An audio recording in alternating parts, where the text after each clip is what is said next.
Ka United Democratic Party UDP hakalai potrik nok pra kalapan benabiang yang ketup kerteng ka baar jong ki kendai ngut ki kertong ki banya aireng ha kan ni ka election syaki artli ki Autonomous District Council ADC ka Khasi Hills Autonomous District Council KHADC bat Jainta Hills Autonomous District Council JHADC ka banlong ha ka arhui tarik urumpang arjar arpusan. Na kini ki laingut ki ban mi ya aireng na kabenta ka election syaka KHADC ki kentup ya uba rengkat lang lendam uba dari UMDC badang don hakasyuki na lengkerdam laikro uba suli lingdo na mau senram bat uba Gilbert di lalu na melim constituency.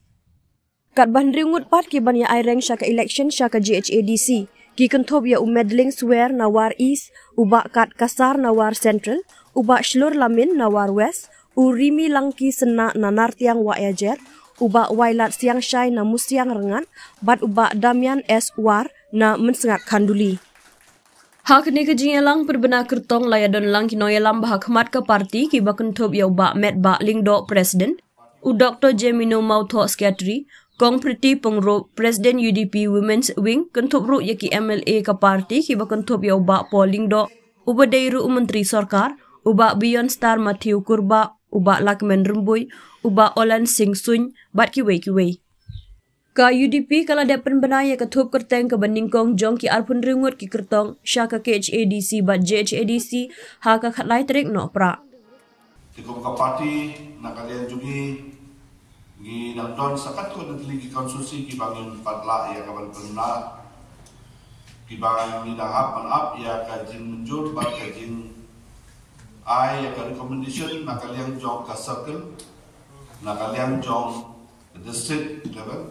but nakalian jong state election committee ban syong ban rakat ban pendet ilikap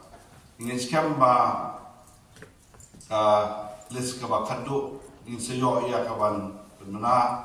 lakun kumno menta sitio nado menta kasni ka ba ingin skam ba circle but ki district kin sa pendet no ia ka benta joki takum ki kom terkam nakalian jong ka parti UDP.